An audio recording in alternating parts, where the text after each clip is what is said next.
नमस्कार दोस्तों, स्वागत है आप सभी का हमारे एक और नए वीडियो में। आज के वीडियो में मैं एक बॉलीवुड फिल्म ट्रैप की स्टोरी प्रेजेंट कर रहा हूँ। मेरे हिसाब से ट्रैप एक बहुत सिंपल मूवी है, पर एट द एंड ये फिल्म बहुत सारे स्ट्रॉन्ग मैसेजेस देती है। मुझे उम्मीद है कि आपको ये वीडियो पसंद आएगा। कहानी की शुरुआत होती है एक कैरेक्टर शौर्य से। शौर्य का उसके ऑफिस में नूरी नाम की लड़की पर क्रश है और शौर्य नूरी से बात करने के लिए उसे बार बार कॉल करता है, पर शौर्य को कभी नूरी से बात करने के लिए कॉन्फिडेंस नहीं होता है। ऐसे ही दिन बीत जाते हैं और शौर्य एक दिन नूरी को पाव भाजी खिलाने के लिए रेस्टोरेंट लेकर जाता है। यहाँ पर नूरी शौर्य से कहती है कि उसकी 2 महीने में किसी और लड़के के साथ अरेंज मैरिज होने वाली है। After many days and with many interactions, Noori और शौर्य को रियलाइज हो जाता है कि वो एक दूसरे को प्यार करने लगे हैं। शौर्य नूरी को अपने घर ले जाता है। तो यहाँ पे हमें पता चलता है कि शौर्य शहर में अपने 5 दोस्तों के साथ एक रेंट हाउस में रह रहा है। उन 5 दोस्तों को वाइल्ड लाइफ शोज देखना बहुत पसंद है। ऑल्सो कुछ इंसिडेंट से हमें दिखाया जाता है कि Shaurya was a shy and a confident person और वो चूहों से बहुत डरता है। Coming back to Noori, Noori Shaurya से कहती है कि भले वो शौर्य से प्यार करती है, पर वो शौर्य के साथ शादी नहीं कर सकती, एज उसकी कुछ ही दिनों में शादी होने वाली है और शौर्य के साथ सेटल होने के लिए पैसे भी उनके पास नहीं है। ऑल्सो इफ दे मैरी, वो शौर्य के साथ उसके रेंट हाउस में ऑब्वियसली नहीं रह सकती और 2 दिन में नूरी अपने घर शादी की अरेंजमेंट करने जाने वाली थी। तो यहाँ पे शौर्य नूरी से कहता है कि वो एक ही दिन में उनके लिए एक घर ढूंढ लेगा जहाँ पे वो आफ्टर मैरिज टुगेदर रह सके। और शौर्य नूरी को खुद पर भरोसा करके एक दिन का समय देने के लिए कहता है ताकि वो जल्द से जल्द घर ढूंढ सके। तो शौर्य बहुत लोगों को कॉल करता है, मिलता है, पर उसे लो बजट में एक दिन के अंदर कोई घर नहीं मिलता। ऑल्सो सिंस शौर्य अपने लिए सिटी में घर ढूंढ रहा था for job and other facilities, Shaurya को चीप प्राइस में कोई भी घर नहीं मिलता। तब यहाँ पे शौर्य को एक डीलर मिलता है और वो डीलर शौर्य को उसके अफोर्डेबल प्राइस में उसके कंडीशंस के हिसाब से उसे एक फ्लैट देने के लिए राजी हो जाता है। डीलर शौर्य को स्वर्ग नाम का अपार्टमेंट दिखाने ले जाता है। स्वर्ग apartment was under construction and कुछ लीगल इश्यूज की वजह से स्वर्ग अपार्टमेंट में एक वॉचमैन को छोड़ के कोई नहीं रहता है, पर इलीगली डीलर शौर्य को फ्लैट दिखाता है और शौर्य से इलीगली पैसे कमाना चाहता है। शौर्य डीलर से बार बार पूछता है कि कोई प्रॉब्लम नहीं होगी ना, और हर बार डीलर कहता है कि रूम में एसी, फ्रिज, टीवी सब कुछ है और कोई अगर प्रॉब्लम हो भी जाती है तो शौर्य डीलर को किसी टाइम पे कॉल करके बता सकता है। डीलर शौर्य को अलर्ट करता है कि पानी की यहाँ पर थोड़ी प्रॉब्लम है और इतने में शौर्य घर देखता है। नूरी के साथ शादी करके एक सेटल लाइफ बिताने के सपने देखता है। Helpless Shaurya at the end वो घर खरीदता है और पिछले रेंट हाउस से सारा सामान जैसे कपड़े पैक करके स्वर्ग में शिफ्ट होने के लिए बाहर निकलता है। शौर्य अपने 5 दोस्त जो वाइल्ड लाइफ शो देखते हैं उनसे कहता है कि वो अपने फैमिली से मिलने के लिए कुछ देर बाहर जा रहा है, पर शौर्य के 5 दोस्त शौर्य को काइंड ऑफ इग्नोर से करते हैं और कंटिन्यूअसली टीवी देखते रहते हैं। तो यहाँ पे हमें दिखाई देता है कि शौर्य के रूममेट्स अपने ही काम में बिजी थे। अब रात सी हो गई थी। शौर्य अपना सामान लेकर स्वर्ग फ्लैट में एक रात स्पेंड करने के लिए निकलता है और अगले दिन सुबह को नूरी को सरप्राइज देने का निर्णय करता है। टायर्ड शौर्य अपना फोन चार्जिंग के लिए रखता है और कल सुबह एक फ्रेश स्टार्ट करने की उम्मीद में स्वर्ग फ्लैट में ही सो जाता है। तो अगले दिन शौर्य जल्दी उठता है और जल्द से जल्द फोन ऑन करता है। शौर्य को रियलाइज हो जाता है कि चार्जर की लूज कनेक्शन की वजह से शौर्य का फोन चार्ज नहीं हुआ था और स्विच ऑफ था। शौर्य अपना फोन चार्जिंग के लिए रखता है और ब्रश करने के लिए जाता है। तो फ्लैट में अब पानी की प्रॉब्लम होती है। शौर्य हर एक टैप को ऑन करके देखता है, फ्रिज में पानी ढूंढता है, पर उसे पानी नहीं मिलता। तो शौर्य को हॉल में एक बिस्लरी की बोतल मिलती है और शौर्य ब्रश करके फ्रेश होकर रेडी होकर नूरी से मिलने के लिए जल्द से जल्द बाहर निकलता है। जल्दबाजी में शौर्य अपने शूज को लॉबी में ही पहनता और उसी समय शौर्य को नूरी का कॉल आता है। शौर्य को याद आता है कि उसने फोन चार्जिंग के लिए रखा था। तो शौर्य जल्द से जल्द फ्लैट को ओपन करता है और नूरी को फोन पे कहता है कि ही विल रीच सून। इतने में एक तेज हवा का झोंका आता है और रूम का दरवाजा लॉक्ड हो जाता है। इस फ्लैट के दरवाजे थोड़े अलग होते हैं। उन्हें खोलने के लिए अंदर और बाहर दोनों साइड से चाबियों की जरूरत होती है। शौर्य किचन से कुछ टूल्स का यूज करके दरवाजे को खोलने का प्रयास करता है और दरवाजे को धक्के भी मारता है और इसी बीच डोर का लॉक टूट जाता है। अब शौर्य फ्रिक्ड हो जाता है और वो विदाउट थिंकिंग मच एक्स इंसान को कॉल करता है और उसे ताले बनाने वाले आदमी का फोन नंबर अपने लिए सेंड करने के लिए कहता है और एक्स इंसान उसे फोन नंबर भेजता है, पर due to low charging phone switch off हो जाता है और शौर्य किसी को कांटेक्ट नहीं कर पाता। शौर्य भागते हुए अपना फोन चार्जिंग के लिए रखता है और वेट करता है। पसीने से भीगा हुआ शौर्य एसी को ऑन करता है।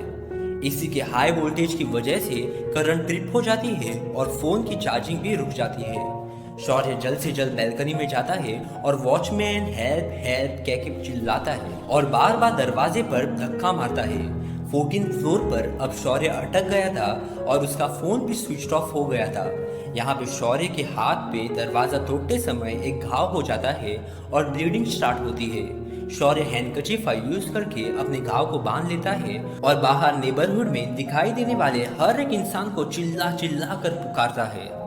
14th फ्लोर की होने की वजह से और शहर में गाड़ियों और लोगों के शोर से शौर्य की आवाज दब जाती है। भीड़ को देखकर भी शौर्य को अकेलापन महसूस होता है। शौर्य अपने फोन की बैटरी निकाल के बैटरी को रब करके दोबारा इंसर्ट करता है, पर फोन ऑन नहीं होता है।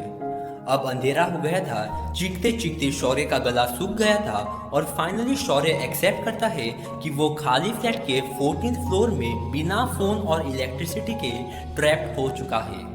गला सूखने पर भी शौर्य नहीं रुकता और हेल्प के लिए बैल्कनी से चिल्लाता है। बैल्कनी में बैठकर पूरे बिजी शहर को निहारता रहता है। बिस्लरी बोतल में जो पानी था वो पीकर और आयरॉनिकली गुड डे बिस्किट खाकर शौर्य वहीं सो जाता है।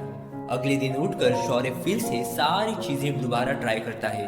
बैल्कनी में जाकर लोगों को पुकारता है, फोन और करंट सप्लाई को बार बार चेक करता है, नल के पानी को चेक करता है और अब शौर्य की बिस्लरी की बोतल में पानी भी खत्म हो चुका था। दरवाजा खोलने की कोशिश करता है और फैन टेबल को दरवाजे पर फेंक कर मारता है। अब सारी मेहनत पर पानी फेंक चुका था। शौर्य की नजर अब टीवी पर पड़ती है और टीवी को अनफिक्स करके उसे 14th फ्लोर से बाहर गिराता है, पर वॉचमैन अपनी ही दुनिया में होता है और उसे टीवी के टूटने की आवाज भी नहीं सुनाई देती है। शौर्य पागलों जैसे वॉचमैन वॉचमैन चिल्लाता रहता है। तो यहाँ पे शौर्य को किचन में कुछ कार्डबोर्ड्स मिलते हैं। उन कार्डबोर्ड्स को फाड़कर टूथपेस्ट का यूज करके वो हेल्प स्वर्ग रूम नंबर 3501 लिखता है और लिखे हुए कार्डबोर्ड को नेबरहुड में फेंकता है। अनफॉर्चुनेटली कार्डबोर्ड किसी की छत पे जाकर गिरती है, जहाँ पे किसी का पहुंचना नामुमकिन था। बचे हुए टूथपेस्ट से शौर्य फिर से हेल्प लिखता है और इस बार दूसरा हेल्प का साइन दूसरे घर के टेरेस पे जाके गिरता है और फिर से शौर्य का प्लान फ्लॉप होता है। अब गुड डे बिस्किट बिस्लरी में पानी के साथ साथ टूथपेस्ट भी खत्म हो गई थी। पूरे फ्लैट में शौर्य कार्डबोर्ड पे लिखने के लिए कुछ ढूंढता है, पर उसे कुछ भी नहीं मिलता। यहाँ पे शौर्य दरवाजा तोड़ते समय लगे हुए घाव को खोलता है और टीज कर उसमें से खून निकालता है और फिर से कार्डबोर्ड पर खून से हेल्प लिख के कार्डबोर्ड को नेबरहुड में फेंकता है। और इस बार लकीली कार्डबोर्ड एक ऐसी छत पे गिरती है जहाँ पे किसी ने कपड़े सुखाने रखे थे। शौर्य के मन में उम्मीद जागती है और शौर्य उसी जगह पर पूरी शाम बैठा रहता है, पर फिर भी सूखे हुए कपड़ों को उतारते समय वो औरत उस कार्डबोर्ड को नहीं देखती। भूखा शौर्य किचन में जाता है और वहां पर उसे एक चूहा दिखाई देता है। अगर आपको याद है तो मैंने पहले ही बताया था कि शौर्य को चूहों से बहुत डर लगता है। तो इस सीन में शौर्य बहुत डर जाता है और किचन से बाहर दौड़ता है और अनकॉन्शियस होकर वहीं गिर जाता है। इसी बीच उसका आई ग्लास भी टूट जाता है, जिससे वो बाद में शोलेस की मदद से फिक्स करता है। अब दूसरे दिन शौर्य को किचन से पानी की आवाजें सुनाई देती है और शौर्य को रियलाइज हो जाता है कि किचन के सिंक के टैप में पानी आ रहा है, पर चूहे के डर से शौर्य किचन में नहीं जाता है और इतने में पानी आना भी बंद हो जाता है। शौर्य फ्लैट का मिरर तोड़ देता है और कांच के टुकड़ों से हाथों के घाव से और खून निकालता है और फिर से हेल्प लिखता है और कार्डबोर्ड फेंकता है। इस बार कार्डबोर्ड वॉचमैन के सामने गिरता है और इस बार फिर से वॉचमैन बिल्कुल भी अटेंशन नहीं देता है। शौर्य अपने अंडरगारमेंट्स को फाड़कर अंडरगारमेंट्स की इलास्टिक से एक कैटापल्ट बनाता है और फ्लैट में छोटे छोटे पत्थरों को इकट्ठा करता है। दूसरे दिन वही औरत टेरेस पे दोबारा कपड़े सुखाकर सूखे हुए कपड़े निकालने के लिए आती है। शौर्य अपने बनाए हुए कैटापल्ट से उस औरत की टेरेस पर बहुत सारे पत्थर मारता है, पर शौर्य की ये भी कोशिश दब जाती है। फिर भी शौर्य गिव अप नहीं करता। अपने बैग में पैक किए हुए कपड़ों को वो हेल्प वर्ड्स में बैल्कनी में अरेंज करता है। एक और दिन बीत जाता है। अब शौर्य ने 4 कार्डबोर्ड्स पर हेल्प लिख के फेंक दिया था। उनमें से 2 कार्डबोर्ड ऐसी जगह पर गिरे थे जहां पर किसी इंसान का पहुंचना असंभव था। तीसरा वॉचमैन के सामने था और चौथा उस औरत की छत पे था जो औरत हमेशा कपड़े सुखाने के लिए छत पर आती थी। तीसरा कार्डबोर्ड तीसरे दिन वॉचमैन को मिल जाता है, पर वॉचमैन पढ़ा लिखा नहीं होता है और हाथ में मिले मैसेज को वॉचमैन इग्नोर करता है। फाइनली उस औरत को शौर्य का मैसेज मिलता है, हेल्प स्वर्ग 3501। वो औरत स्वर्ग अपार्टमेंट की तरफ बढ़ती है और ये देखकर शौर्य बहुत खुश हो जाता है। पड़ोस की औरत स्वर्ग अपार्टमेंट में आती है जहां पर वॉच उस औरत से कहता है कि कोर्ट में कुछ प्रॉब्लम्स की वजह से 2 साल से इस अपार्टमेंट में कोई नहीं रहता, पर फिर भी पड़ोस की औरत जस्ट टू वेरीफाई अपार्टमेंट में एंटर करती है। अंदर से शौर्य शोर करता है पर 14th फ्लोर से उस औरत को कुछ सुनाई नहीं देता। मोरओवर 2-3 फ्लोर चढ़कर पड़ोस वाली औरत फिर से अपने घर की तरफ निकलती है और शौर्य के कार्डबोर्ड को वहीं फेंकती है। अब शौर्य ने सारे होप्स छोड़ दिए थे।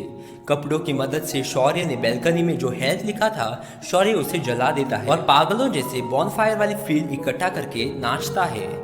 समहाउ शौर्य आग को बुझा देता है और ऐसे ही एक और रात बीत जाती है। शौर्य को अब बहुत भूख लगी थी और शौर्य को अब हेलुसिनेशंस आ जाते हैं। अगले सीन में शौर्य नूरी के साथ एक मंडप में पाव भाजी खाता है और इतने में शौर्य की ब्रेड में कॉकरोच होती है और नूरी एक मॉन्स्टरस रैट में बदल जाती है। और दूसरे हेलुसिनेशन में शौर्य का फ्लैट एक जंगल में बदल जाता है जहां पर वाइल्ड लाइफ शो चल रहा है और होस्ट शौर्य को कॉकरोच खाने के लिए कहता है, as cockroaches are great source of protein. ऐसे अजीब अजीब कहानियां शौर्य इमेजिन करता है। शौर्य बोतल में पानी ढूंढने के लिए किचन में जाता है पर चूहे से डर कर बाहर आता है। समहाउ चूहा इस बार गायब था और शौर्य को बिस्लरी की बोतल मिलती है, पर उस बोतल में कुछ भी पानी नहीं था। एंड एट दिस टाइम शौर्य अपना यूरिन पीता है पर कुछ ही सेकंड बाद उल्टी करता है। अब शौर्य बहुत होपलेस हुआ था और उसने नॉर्मल जिंदगी जीने की सारी उम्मीदें छोड़ दी थी। इतने में बारिश आती है और शौर्य की उम्मीदें खिल उठती है। शौर्य फ्लैट के सारे बर्तन, बाकेट, फ्लश का टैंक, यहाँ तक फ्रिज को उल्टा लेटाकर पूरे फ्रिज में पानी भरता है। आज इतने दिनों बाद शौर्य फ्रेश फील करता है। अब शौर्य थोड़ा एनर्जाइज्ड होता है। अगले सीन में हम बैल्कनी में एक कबूतर को देखते हैं जिसे शौर्य अपने बनाए हुए कैटअपल्ट से मार देता है। यहाँ पर फिल्म में पास का सीन दिखाया जाता है जहाँ नूरी और शौर्य के बीच एक दिन बहस होती है जहाँ पर शौर्य नूरी से लड़ता है कि मीट खाना गलत है। तो शौर्य एक प्योर वेज इंसान था पर भूख ने शौर्य को इतना पागल कर दिया था कि शौर्य कबूतर को भी ग्रिल करके खाने लगता है। शौर्य के अंदर अब सर्वाइवल वाला जानवर जाग चुका था। इतने में शौर्य को वही चूहा फिर से दिखता है और शौर्य कॉन्फिडेंस गैदर करके फाइनली उस चूहे को पकड़ लेता है और फ्रिज के फ्रूट बास्केट में डालकर उसे ऊपर से कवर कर लेता है और चूहे के साथ बैठकर शौर्य कबूतर को खाता है। चूहे से डरने वाले शौर्य ने अब चूहे को अपना दोस्त मान लिया था और चूहे से बातें करके शौर्य अपने लोनलीनेस को मिटाता है। अगले दिन टूटे हुए मिरर का यूज करके रिफ्लेक्शन से अपार्टमेंट के फ्लोर्स को शौर्य ऑब्जर्व करता है। यहाँ पर शौर्य को पता चलता है कि 9th फ्लोर की बैल्कनी में कोई ग्रिल्स नहीं होती है। तो अब शौर्य प्लान बनाता है और सारा प्लान पकड़े हुए चूहे को बताता है। फ्लैट के दरवाजे को शौर्य नहीं तोड़ सकता था। बैल्कनी में रहकर वो किसी को पुकार भी नहीं सकता था। किसी को सुनाई नहीं दे रहा था और सुनाई दे तो भी किसी को फर्क नहीं पड़ रहा था। 2-3 दिन में इकट्ठा किया हुआ पानी भी खत्म होने वाला था और ऐसे ही चलता रहा तो शौर्य फ्लैट में ही मर जाएगा। तो शौर्य का प्लान ऐसा था कि फैन के ब्लेड, बर्तन और जो भी अवेलेबल टूल्स हो उसकी मदद से वो अपने फ्लैट के बैल्कनी के ग्रिल्स को काट कर ग्रिल को एज अ लैडर यूज करके 9th फ्लोर तक जाएगा जिस फ्लैट के बैल्कनी में ग्रिल्स नहीं थे। और लकीली अगर उस 9th फ्लोर के फ्लैट का दरवाजा खुला होता है तो वहीं से शौर्य स्वर्ग अपार्टमेंट से बाहर भाग जाएगा। शौर्य अपनी पूरी जान कुछ टूल्स को यूज करके बैल्कनी के ग्रिल्स को तोड़ने में लगाता है और कबूतर, चींटी, कॉकरोच को खाकर अपनी भूख मिटाता है। शौर्य अब नॉनवेज खाने में बिल्कुल भी पीछे नहीं मुड़ता है। जो पानी शौर्य ने इकट्ठा किया था उसमें भी अब कुछ माइक्रो ऑर्गेनिजम्स दिख रहे थे, पर टू सर्वाइव शौर्य वो भी पानी पीता है। ग्रिल्स को काटते काटते बहुत दिन बीत जाते हैं। एक रात शौर्य चूहे से कहता है कि जो भी हो जाए उसे इस फ्लैट में नहीं मरना है। शौर्य की लाइफ कितनी भी बोरिंग क्यों ना हो, फिर भी शौर्य को वो नॉर्मल जिंदगी फिर से चाहिए थी। नूरी के साथ घूमने जाना या पाव भाजी खाना, बस में धक्के खाना या फिर भीड़ में किसी बदबूदार पसीने को सूंघना, घूमना फिरना, बोरिंग सी जॉब करना, छोटी सी छोटी चीज अब शौर्य को बहुत इंटरेस्टिंग लगने लगी थी और शौर्य नॉर्मल लाइफ के लिए क्रेव करता है। शौर्य फुल फोकस्ड होके ग्रिल को काटने में लगता है। After lot of hard work grill टूट जाती है। शौर्य अब चूहे को छोड़ देता है और शूज कपड़े पहनकर बैल्कनी से बाहर जाने के लिए रेडी हो जाता है। शौर्य ग्रिल्स को एज अ लैडर यूज करके नीचे जाता है। सिंस 9th फ्लोर की बैल्कनी में ग्रिल्स नहीं थे, इसलिए 10th फ्लोर से शौर्य अपने बेल्ट टाई करके हैंग करके केयरफुली 9th फ्लोर तक पहुंच जाता है। लकीली 9th फ्लोर का जिस फ्लैट में शौर्य ने एंटर किया था उसका दरवाजा ओपन था। नीचे आते समय शौर्य के पास सीढ़ियों से आने के और लिफ्ट से आने के 2 ऑप्शंस होते हैं, पर शौर्य स्टेप्स को चूज करता है to be on safer side और अपार्टमेंट के ग्राउंड फ्लोर तक पहुंच जाता है। शौर्य को देखकर वॉचमैन चौंक जाता है और शौर्य नीचे आते ही अनकॉन्शियस होके गिर जाता है। बहुत दिनों बाद शौर्य को होश आता है। अब शौर्य हॉस्पिटल में एडमिटेड था और यहाँ पे नूरी शौर्य को मिलने के लिए आती है। नूरी की अब शादी भी हो चुकी थी। ये देखकर शौर्य दुखी हो जाता है। थोड़े दिनों के बाद शौर्य ऑफिस ज्वाइन करता है और शौर्य के प्रेजेंस और एब्सेंस किसी को फील भी नहीं होती। सब लोग अपनी ही दुनिया में होते हैं। इन सारी चीजों को देखकर शौर्य बहुत दुखी हो जाता है।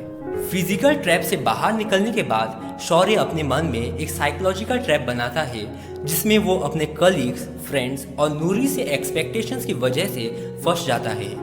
कुछ दिन बाद शौर्य रेस्टोरेंट में पाव भाजी खाने के लिए जाता है, जहां पर टीवी पर वाइल्ड लाइफ शो चल रहा था।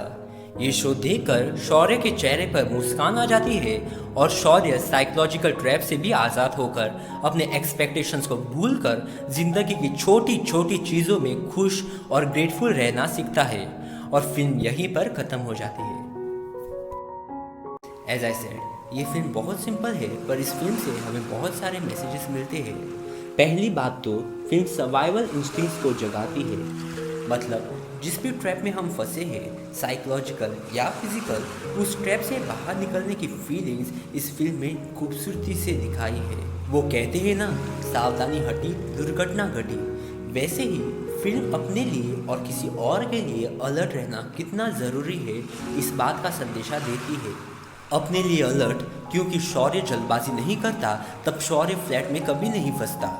दूसरों के लिए अलर्ट क्योंकि वॉचमैन और नेबरहुड की औरत अलर्ट होते तो तड़पते हुए शौर्य की मदद बहुत पहले कर लेते। अपने डर पर काबू करना कितना ज़रूरी है, ये फिल्म से हमें दिखाई देता है। Fear kills more dreams than failure ever will. Film में लोनलीनेस और लाइफ गोज ऑन इन कॉन्सेप्ट्स को भी दिखाया है। जहाँ पर शौर्य नूरी और दोस्तों से बहुत कुछ एक्सपेक्ट करके साइकोलॉजिकल ट्रैप में फंस जाता है, वहीं ये कहानी हमें एक्सपेक्ट लेस का पार्ट पढ़ाती है। लॉकडाउन में रहकर हम ऑलरेडी सीख चुके हैं to always be grateful for normal life and basic things that we can do. Also be grateful for the people who are close to you, who care for you. इस video के through मैं सभी को दिल से thank you कहना चाहता हूँ। मिलते हैं आप सभी से अगले वीडियो में एक नई सोच के साथ। Stay happy, stay safe, spread love, take care.